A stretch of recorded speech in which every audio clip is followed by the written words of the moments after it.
Hello everyone. आज हम pathology start कर रहे हैं। ये मैं यूएसएमएलई की तैयारी के लिए मैंने ये पेज बनाया है। तो इसके अंदर हम थोड़ा हाई यील्ड लाइक मैं पैथोमा फर्स्ट एड और बीएनबी से जो पैथोलॉजी पढ़ रहा हूँ वो मैं इसमें एक्सप्लेन करूँगा। तो स्टार्ट करता हूँ। लाइक फर्स्ट बेसिक्स में सेलुलर अडेप्टेशन। सेलुलर अडेप्टेशन क्या होती है? पहली बात तो ये, जब भी सेल किसी स्ट्रेस के कारण अडेप्ट करता है, जब भी कोई स्ट्रेस आता है सेल अडेप्ट करता है, ये रिवर्सिबल हो सकता है। इसके अंदर काफ़ी तरह तरह के अडेप्टेशन है, like hypertrophy, hyperplasia, metaplasia, dysplasia, ठीक है, अट्रॉफी। अब मैं धीरे धीरे क्या करूँगा, मैं आपको इसको एक्सप्लेन करूँगा, ठीक है ना, क्या क्या होता है हाइपरट्रॉफी में, क्या होता है हाइपरप्लेजिया में। तो देखो, अब मैं जैसे कि हाइपरट्रॉफी है ना, हाइपरट्रॉफी में क्या होता है, इंक्रीज इन साइज सेल। अगर साइज सेल इंक्रीज होगा तो increase in structural protein, increase in organelles, ठीक है, ये हो रहा है increase in size of cell. ये आगे फिजियोलॉजिकल और पैथोलॉजिकल में डिवाइडेड होते हैं। अगर फिजियोलॉजिकल है, फिजियोलॉजिकल क्या है ना, अगर सेल बढ़ता है, जैसे बॉडी बिल्डर्स हैं, हम लोग जिम जाते हैं, we people work very hard in gym and on one type of muscle again and again and again, तो क्या होता है, सेल नंबर इंक्रीज हो जाता है। दूसरा, यूट्रस प्रेगनेंसी के टाइम पे ये हार्मोनल, जब हार्मोनल चेंजेस हैं वो यूटेरस को हाइपरट्रॉफी करवाते हैं, ठीक है। उसके बाद पैथोलॉजिकल आया, पैथोलॉजिकल में लेफ्ट वेंट्रिकल हाइपरट्रॉफी होगा। ये किसके कारण हुआ है? ये हाइपरटेंशन के कारण हुआ है, ठीक है, हाइपरटेंशन के कारण हुआ है। और इसके अलावा और क्या हो सकता है हाइपरट्रॉफी में? इसके कारण अगर हम कहें कि स्वीयर हो गया जी, स्वीयर क्या हो गया, स्ट्रेस ज़्यादा हो गया, तो इस पर क्या होगा, injury to myofibrils and then can lead to heart failure, ठीक है। उसके बाद आया हाइपरप्लेजिया। हाइपरप्लेजिया क्या है? Increase in number of the cells, ठीक है, या फिर मैं बोलूँ controlled proliferation of the stem cells and differentiated cells. मतलब कंट्रोल्ड है, अगर अनकंट्रोल्ड हो तो नियोप्लाजिया हो गया ना। अगर ये कंट्रोल्ड है, इसमें अंदर क्या हो रहा है, प्रोलिफरेशन ऑफ द सेल्स हो रही है। अब इसके अंदर भी फिजियोलॉजिकल भी आ सकता है और पैथोलॉजिकल भी है। तो हम पढ़ते हैं फिजियोलॉजिकल में ब्रेस्ट ग्रोथ, प्यूबर्टी में ब्रेस्ट ग्रोथ होती है, और कौन से सेल्स की नंबर बढ़ रहा है? पहली बात ये, ग्लैंडुलर एपिथेलियल सेल्स का ब्रेस्ट के अंदर बढ़ रहा है, ये हाइपरप्लेजिया में जा रहे हैं। लिवर डोनेशन क्या होता है? हम जब भी कोई डोनेशन करते हैं ना लिवर की, तो उसको बोलते हैं पार्शियल लिवर डोनेशन।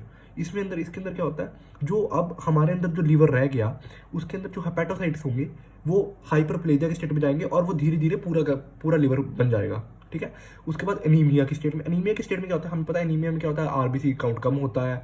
तो बोन मैरो इससे कैसे आउटकम कैसे इसको ठीक करता है? बोन मैरो के अंदर जो आरबीसी प्रिकर्सर सेल्स होते हैं वो जाते हैं हाइपरप्लेजिया में, और क्या कई बार तो आरबीसी का काउंट 8 गुना ज़्यादा बढ़ जाता है, ठीक है। अब आया पैथोलॉजिकल में, पैथोलॉजिकल में एंडोमेट्रियल हाइपरप्लेजिया आ गया, ये हार्मोन्स के कारण।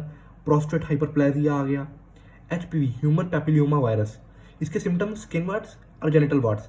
स्किन वार्ड्स में कौन से सेल जाते हैं हाइपरप्लेजिया में? Epidermal hyperplasia, epidermal cells. Genital warts में कौन से जाते हैं? म्यूकोजल सेल्स हाइपरप्लेजिया में जाते हैं, ठीक है। हमने अब ये बात है, हाइपरप्लेजिया और मेटाप्लेजिया ये दोनों के दोनों डिस्प्लेजिया लीड कर सकते हैं, और उसके बाद डिस्प्लेजिया से कैंसर हो सकता है। लेकिन एक एक्सेप्शन है, ये सब कुछ एंडोमेट्रियल हाइपरप्लेजिया, एचपीवी, ये सब कुछ कैंसर में लीड करते हैं, लेकिन प्रोस्टेट हाइपरप्लेजिया, ये जैसे कि अब प्रोस्टेट हाइपरप्लेजिया ये आगे बिनाइन प्रोस्टेट हाइपरप्लेजिया हो जाएगा, है ना। तो क्या होता है, ये भी आगे कैंसरस हो जाएगा, ये भी कैंसरस हो सकता है, लेकिन ये ऑफनली लीड्स टू मैलिग्नेंसी। लेकिन एक्सेप्शन है बीपीएच, प्रोस्टेट हाइपरप्लेजिया बिनाइन होता है, ये मैलिग्नेंट नहीं होगा, ठीक है। अब हम इसके बाद काम करते हैं एट्रोफी के ऊपर।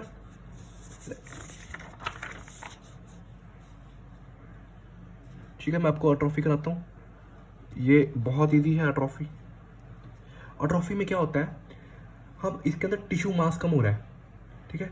अब वो टिश्यू मास कम हो रहा है, टिश्यू साइज कम हो रहा है, तो ये क्यों हो रहा है? पहली बात, डिसयूज। हम किसी भी चीज़ का मसल्स का डिसयूज कर रहे हैं, कोई भी ऑर्गन डिसयूज कर रहे हैं ना, तो वो उसके बाद अपने आप उसका टिश्यू मास कम होने लग जाता है। डिनर्वेशन, कोई भी अगर मसल है, कुछ भी है ना, उसके अंदर नर्व्स की इनर्वेशन ही नहीं हो रही, तो वो उसका फंक्शन खत्म हो जाएगा। लॉस ऑफ ब्लड के कारण हो सकता है। लॉस ऑफ हार्मोन स्टिमुलेशन, अच्छा ये भी आगे फिजियोलॉजिकल और पैथोलॉजिकल में है। फिजियोलॉजिकल में क्या है, जैसे एम्ब्रियोनिक स्ट्रक्चर है ना, ये फिजियोलॉजिकल मतलब कि जो नेचुरली हो रहा है, एम्ब्रॉनिक स्ट्रक्चर है जैसे नोटोकॉर्ड, ये अट्रॉफी हो जाती है कुछ टाइम बाद। यूटेरस आफ्टर चाइल्ड बर्थ, अब चाइल्ड बर्थ के बाद यूटेरस उसी स्टेट में थोड़ी ना रहेगा, ये अट्रॉफी होगा, अपने आप नॉर्मल स्टेट में आएगा यूटेरस, ठीक है। Breast at uterus at menopause, अब इसमें हार्मोन स्टिमुलेशन नहीं होती, ब्रेस्ट और यूटेरस में हार्मोन्स के काउंट कम हो जाता है मीनोपॉज के बाद, तो ये अट्रॉफिक हो जाते हैं, ठीक है ना, अट्रॉफी होती है इनकी। पैथोलॉजिकल में क्या, स्केलेटल मसल्स, स्केलेटल मसल की कैसी होती है, जब वो अनयूज्ड हो, अनयूज्ड कैसे होंगे, इमोबिलाइज स्टेट में, हम हॉस्पिटलाइज्ड हैं, हम रेस्ट कर रहे हैं, एक मसल की बिल्कुल मूवमेंट नहीं हो रही है, हम फ्रैक्चर्ड है ना, वो मसल हमें हिला ही नहीं रही है, तो उसकी अट्रॉफी हो जाएगी। कचेक्सिया, कचेक्सिया होगा पुअर न्यूट्रिशन के कारण होगा, ठीक है। और डिक्रीज ब्लड फ्लो से क्या हो सकता है, सिनाइल अट्रॉफी ऑफ ब्रेन, ये अब इसकी ये ब्लड फ्लो क्यों डिक्रीज हुआ है, आर्थेरियोस्क्लेरोसिस की वजह से डिक्रीज हुआ है, ठीक है।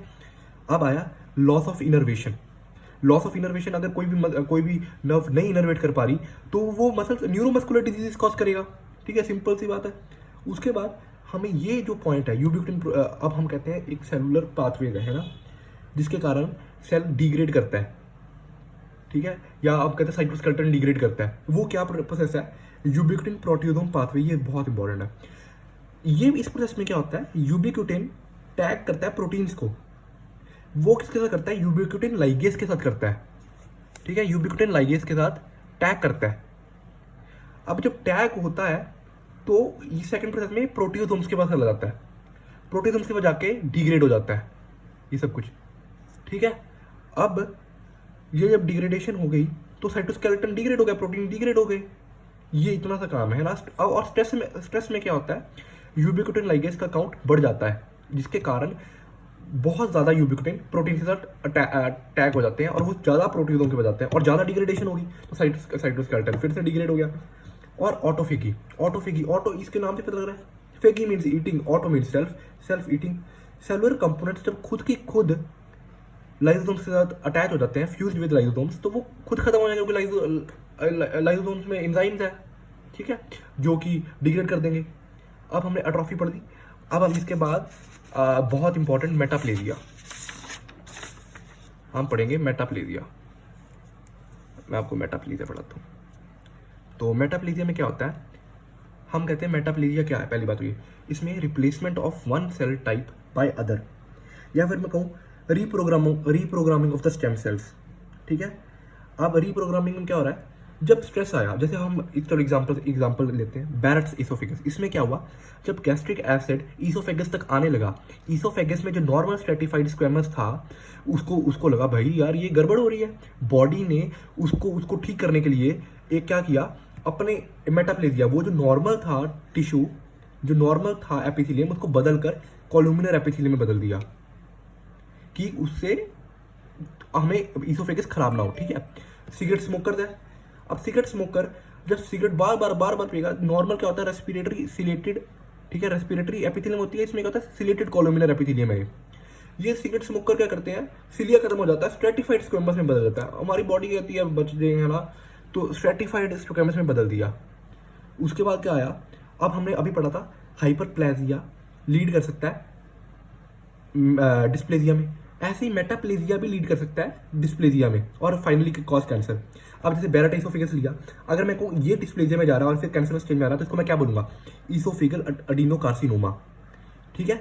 और एक बहुत बहुत important example, metaplasia of connective tissues, ठीक है, जैसे कि मायोसाइटिस ऑसिफिकेंस, इसको हम बोल देते हैं हाइपरट्रॉफिक ऑसिफिकेंस भी बोल देते हैं हम। इसमें क्या हो रहा है, अब कनेक्टिव टिश्यूज में हम देख सकते हैं लैमेलर टिश्यूज ग्रोथ हो रही है, या हम कहीं एक मसल्स के अंदर किसी ट्रॉमा या स्ट्रेस के कारण बोनी टिश्यूज आ रहे हैं, ऑस्टियोब्लास्टिक टिश्यूज देख पा रहे हैं हम, ठीक है। और एक अब ये बहुत ज़्यादा हाई यील्ड ये नहीं है, एफए में भी नहीं है, vitamin A deficiency. Vitamin A क्या करता है, पहली बात तो ये, विटामिन ए मेंटेन एपिथेलियम। अब अगर एपिथेलियम इसके कारण हमें डेफिशिएंसी होगी तो वो एपिथेलियम मेंटेन नहीं रहा, तो मेटाप्लेजिया हो जाएगा। मेटाप्लेजिया में क्या होगा, केराटिनाइजेशन हो जाएगी उस एपिथेलियम की, ठीक है। इसके एग्जांपल्स अपर रेस्पिरेटरी ट्रैक लेता हूँ, अपर रेस्पिरेटरी ट्रैक जब केराटिनाइज्ड हो गई, ठीक है, केराटिनाइज एपिथेलियम हो गई विटामिन डेफिशिएंसी के कारण, तो क्या हुआ, ज़्यादा चांसेस हो जाते हैं पल्मोनरी इन्फेक्शंस के। चलो ये भी छोड़ो, नेक्स्ट एग्जांपल है जीरोफ्थैल्मिया। जीरोफ्थैल्मिया अपन एक नॉर्मल आई है ना, उसमें क्या होता है, म्यूकस सेल्स होते हैं, ठीक है। अब जब इसकी मेटाप्लेजिया हो गया तो केराटिनाइज्ड हो गया, केराटिनाइज्ड हुआ तो म्यूकस सेल्स खत्म हो गए, ये खत्म हुआ तो इसका मतलब ड्राई आईज आ गई, ठीक है, समझ गए। तो ये सब कुछ, ये मेटाप्लेजिया सिंपल सी बात है, replacement of one cell type by other due to the stress और reprogramming of the stem cells. ये बदला जा सकता है, ये रिवर्सिबल है, लेकिन अगर स्ट्रेस ज्यादा हो तो डिस्प्लेजिया में बदल सकता है, जिसके कारण कैंसर हो सकता है, ठीक है। अब हम इसके बाद पढ़ते हैं। अच्छा, एक और एग्जांपल, ये बहुत इंपॉर्टेंट एग्जांपल मैं भूल गया। Apocrine metaplasia. एपोक्राइन मेटाप्लेजिया क्या होता है? Form of fibrocystic changes in the breast, also called benign epithelial alteration. हमें पता है अब ब्रेस्ट में कौन से होते हैं? लोब्यूलर एपिथेलियल सेल्स होते हैं, ठीक है। ये लोब्यूलर एपिथेलियल्स में अल्टर करके एपोक्राइन ग्लैंडुलर सेल्स में आ गए, समझ रहे हो? लोब्यूलर बदल गए एपोक्राइन ग्लैंडुलर सेल्स में, तो ये एपोक्राइन मेटाप्लेजिया हो गया। अच्छा, ये अब हम अभी पढ़ा मेटाप्लेजिया डिस्प्लेजिया कर देगा जी, कैंसर कर देगा जी, लेकिन एपोक्राइन मेटाप्लेजिया नहीं करता, does not lead to dysplasia और कैंसर। अच्छा, उसके बाद हम पढ़ते हैं डिस्प्लेजिया।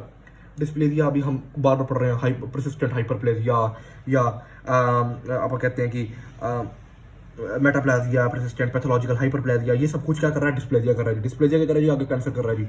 तो ये डिस्प्लेजिया क्या है? हमें बार बार बोल रहे हैं, जब एक सेल अपनी दिमाग मत खो दे, है ना, क्या होगा? डिसऑर्डर्ड सेल ग्रोथ हुई है, precancerous epithelial cell growth है, अपनी उसने लॉस ऑफ यूनिफॉर्मिटी खोल दी, सेल साइज में भी, शेप में भी।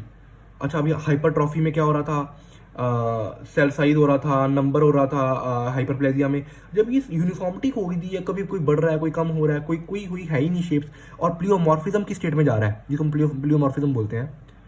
लॉस ऑफ टिश्यू ओरिएंटेशन खत्म हो रही है, न्यूक्लियर चेंजेस आने स्टार्ट हो गए, हाइपरक्रोमेटिक न्यूक्लियाई, मतलब कि लार्ज हो गया न्यूक्लियाई, क्रोमेटिन क्लम्प्ड हो गया, increase in nuclear and cytoplasmic ratio increase हो गई है, ठीक है। ये सब कुछ डिस्प्लेजिया है। अच्छा, सीवियर और मॉडरेट केस, मॉडरेट और माइल्ड केस तो क्या है? ये नॉर्मली अपना रिवर्सिबल है, लेकिन अगर सीवियर हो गया ये इरिवर्सिबल में चला जाएगा। इरिवर्सिबल में कार्सिनोमा इन सिटू, कैंसर, ठीक है। ये आज का इतना सा टॉपिक है, थैंक यू। ये बिल्कुल अभी सेलुलर एडेप्टेशन स्टार्ट किया, हम इसकी नेक्स्ट वीडियो में सेलुलर इंजरी करेंगे, जिसके अंदर मैं आपको इरिवर्सिबल रिवर्सिबल इंजरीज, एपोप्टोसिस और नेक्रोसिस पढ़ाऊंगा, ठीक है। Thank you.